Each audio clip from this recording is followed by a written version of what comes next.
Welcome to CR International School online classes. Hello students, how are you? Hope you are fine. बेटा हम history का chapter read कर रहे थे ना। हिस्ट्री का चैप्टर हमारा चैप्टर नंबर 2 चल रहा था, एस्टेब्लिशमेंट ऑफ कंपनी पावर।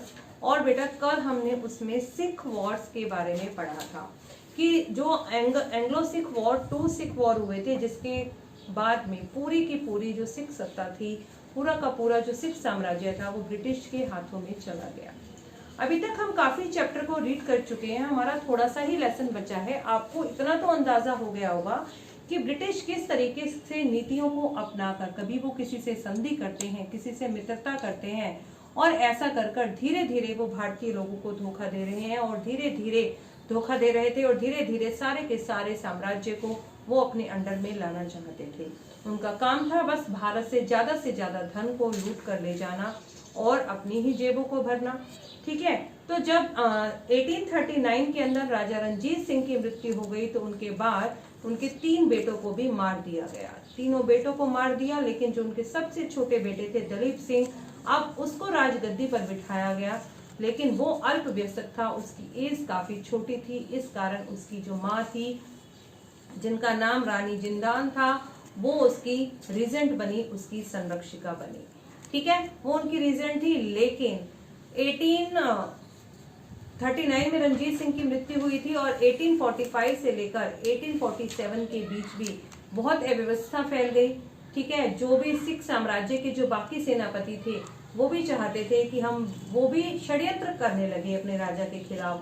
ठीक है, जिसका फायदा ब्रिटिश लोगों ने उठाया, उनके लिए गोल्डन अपॉर्चुनिटी सामने आई, और उन लोगों ने पंजाब साम्राज्य पर आक्रमण किया और पंजाब को अपने राज्य में मिला लिया। इस तरीके से 1849 के अंदर पूरा का पूरा पंजाब साम्राज्य ब्रिटिश हाथों में चला गया। आज हम बात करने वाले हैं अनेक्सेशन और वेरियस प्रीटेक्स्ट। प्रीटेक्स्ट मतलब बहाने। अब अनेक्सेशन मतलब राज्य को हथियाने के अलग अलग बहाने बनाए ब्रिटिश लोगों ने। क्या क्या बहाने बनाकर उन्होंने पूरे के पूरे भारत को अपने कंट्रोल में करना चाहा, अब हम उसके बारे में बात करते हैं। Beside outright war, outright war होते हैं सीधा युद्ध करने की बजाय। सीधा युद्ध करने की बजाय ब्रिटिश लोगों ने, British company annexed a number of territories, British company ने कई प्रकार की बहुत सारी टेरिटरीज, बहुत सारे क्षेत्रों को अनेक्स्ड, हत्या लिया। On various pretext as well as doctrines, उसने बहुत सारी डॉक्ट्राइन, बहुत सारी नीतियां बनाकर और बहुत सारे बहाने बनाकर कई सारे राज्यों को अपनाया, हत्या लिया। Instead of launching a direct military attack on a non Indian territory, कह रहे instead of launching a direct military attack, direct military attack करने की बजाय भाई सेना लेकर जाएं और उस राज्य पर आक्रमण करना, वो तो डायरेक्ट हो गया, लेकिन उन्होंने डायरेक्ट रास्ता नहीं अपनाया। अब वो इनडायरेक्ट रास्ते को अपनाने लगे और उन्होंने बहुत सारे इंडियन टेरिटरीज को अपने क्षेत्रों में मिलाया। The British used a variety of political, economic and the diplomatic method. British लोगों ने कई प्रकार के राजनीतिक, आर्थिक और राजनैतिक मेथड अपनाए ताकि वो अपने प्रभाव को बढ़ा सके। अनेक्सेशन ऑफ वेरियस प्रीटेक्ट्स, अनेक्सेशन के, राज्य को हथियाने के जो हम कह रहे हैं, उन्होंने बहाने बनाए। वो कौन कौन से बहाने थे वो देखिए। सबसे पहले था taking advantage of war succession Bharat को, कह रहे हैं उन्होंने फायदा उठाया उत्तराधिकार को लेकर। जब वहां के राजा की डेथ हो गई, तो उसके बेटों में उत्तराधिकार को लेकर जो युद्ध हुआ, उसका उन्होंने फायदा उठाया। जैसे भरतपुर जैसे राज्यों को उन्होंने इसी तरीके से अपने राज्य में मिलाया। सेकंड है invoking treating of friendship Sindh, कह रहे हैं मित्रता की संधि की, कुछ राज्यों के साथ मित्रता की, और मित्रता के बहाने उन्हें फिर धोखा देकर उनके राज्यों को अपने राज्य में मिला लिया।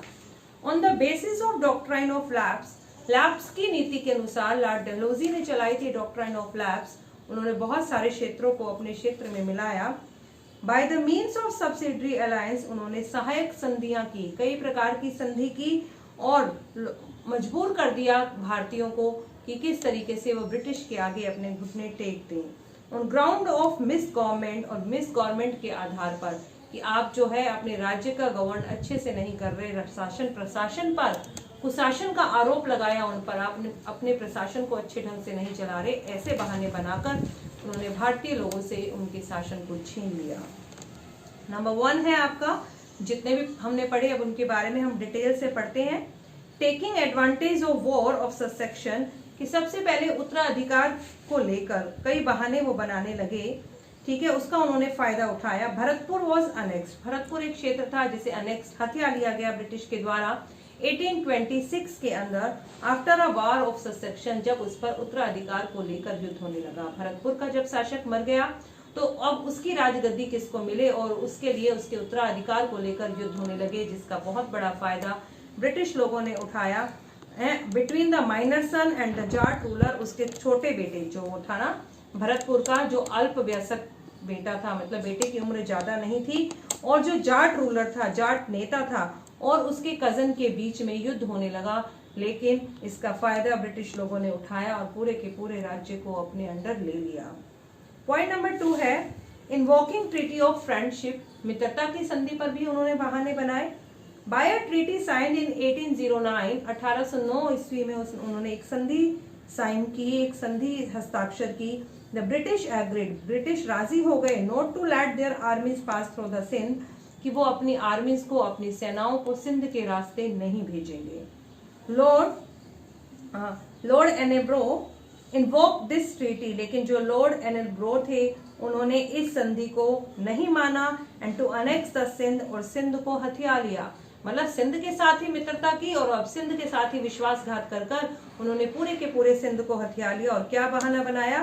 Feared a Russian attack on India, उन्हें लगता था कि रशियन लोग अटैक कर देंगे इंडिया पर थ्रू द अफगानिस्तान, अफगानिस्तान से होते हुए।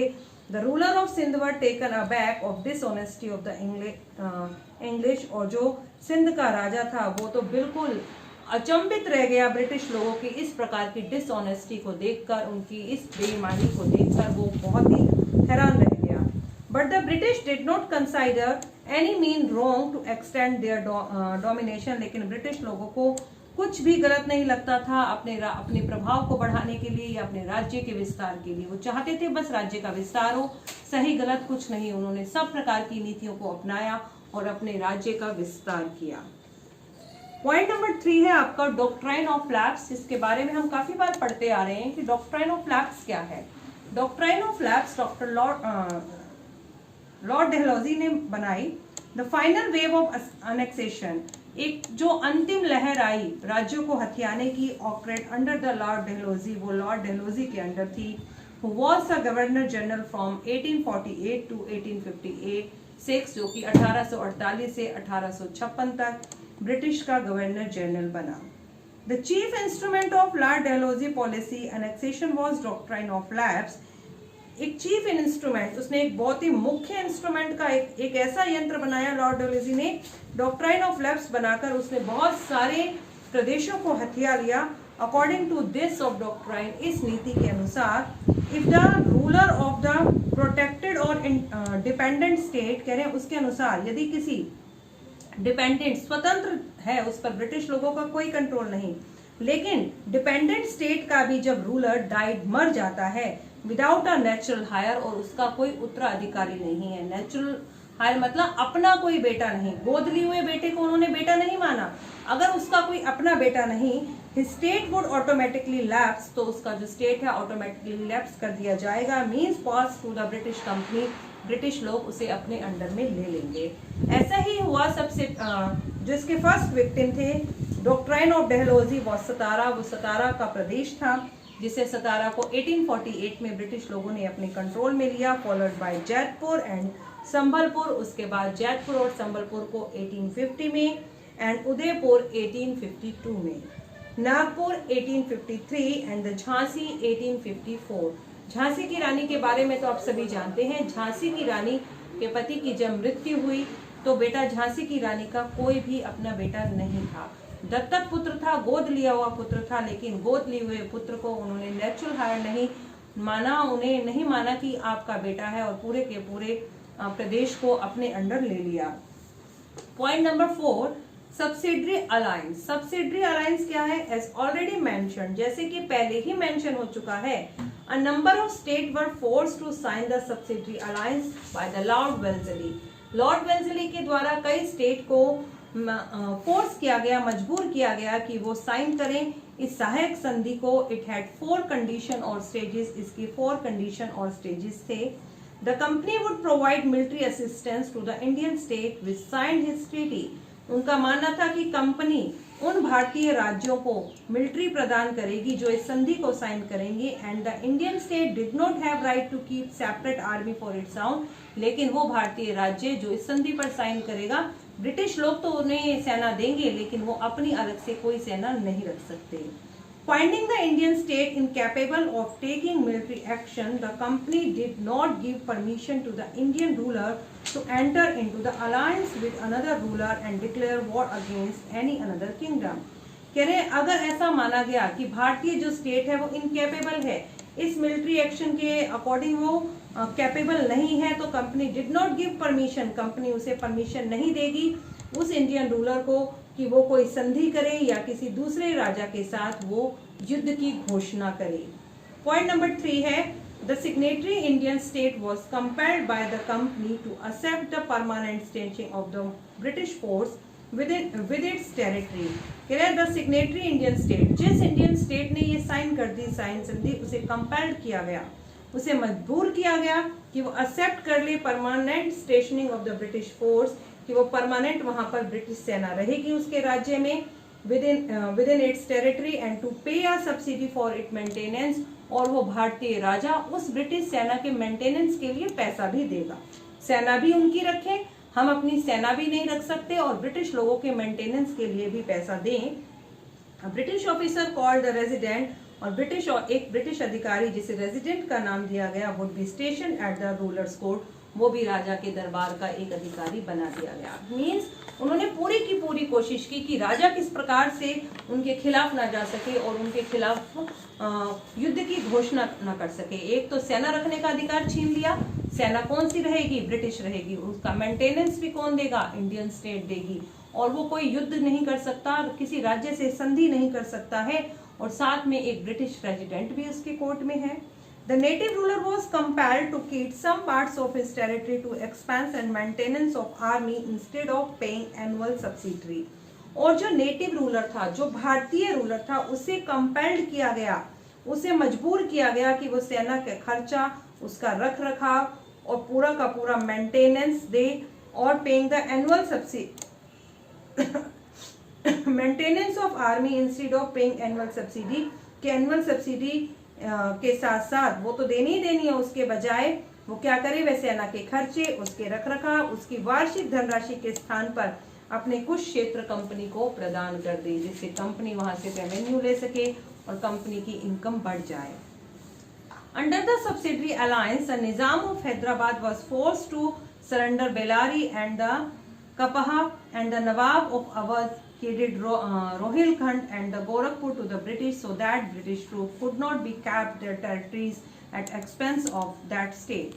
कह रहे इस सब्सिडरी अलायंस के अंतर्गत हैदराबाद का जो निजाम था उसे मजबूर किया गया कि वो अपने कुछ क्षेत्र जैसे बलेरी, कपहा, ठीक है, ये और जो अवध का नवाब था वो रोहिलखंड, गोरखपुर, ये प्रदेश ब्रिटिश कंपनी को दे दे ताकि ब्रिटिश लोग वहां पर अपनी सेना को रख पाए। On the ground of misgovernance, ठीक है, मिस गवर्नेंस मतलब कुशासन के आधार पर। Awadh was annex in the company empire on the ground of misgovernance, के पूरे अवध को कंट्रोल में ले लिया गया मिस गवर्नेंस के आधार पर कि आप लोग सही से शासन नहीं कर रहे, कुशासन का आरोप लगाया गया। Nawab Wajid Ali Shah was given a pension of ₹12 lakh a year and sent to Calcutta. वही नवाब वाजिद अली शाह को उनसे प्रदेश छीन लिया गया और उनकी पेंशन बांध दी गई 12 लाख रुपए एक साल के, और उन्हें कलकत्ता भेज दिया गया। This caused a great discontentment among the people of Awadh, जिसके कारण अवध के लोगों में अशांति फैल गई, आक्रोश फैल गया। द बेगम ऑफ अवध, जो अवध की बेगम थी, एंड द डिसबैंडेड सोल्जर, और वो सोल्जर जिन्हें सेना से निकाल दिया गया था, later took an active part in uprising the 1857, उन्होंने 1857 के विद्रोह में भाग लिया। तो बेटा ये हमारा चैप्टर नंबर 2 का फर्स्ट पार्ट कंप्लीट हो जाता है। आप इसकी अच्छे से रीडिंग कीजिए और इसकी एक्सरसाइज को सॉल्व करने की कोशिश कीजिए। ओके।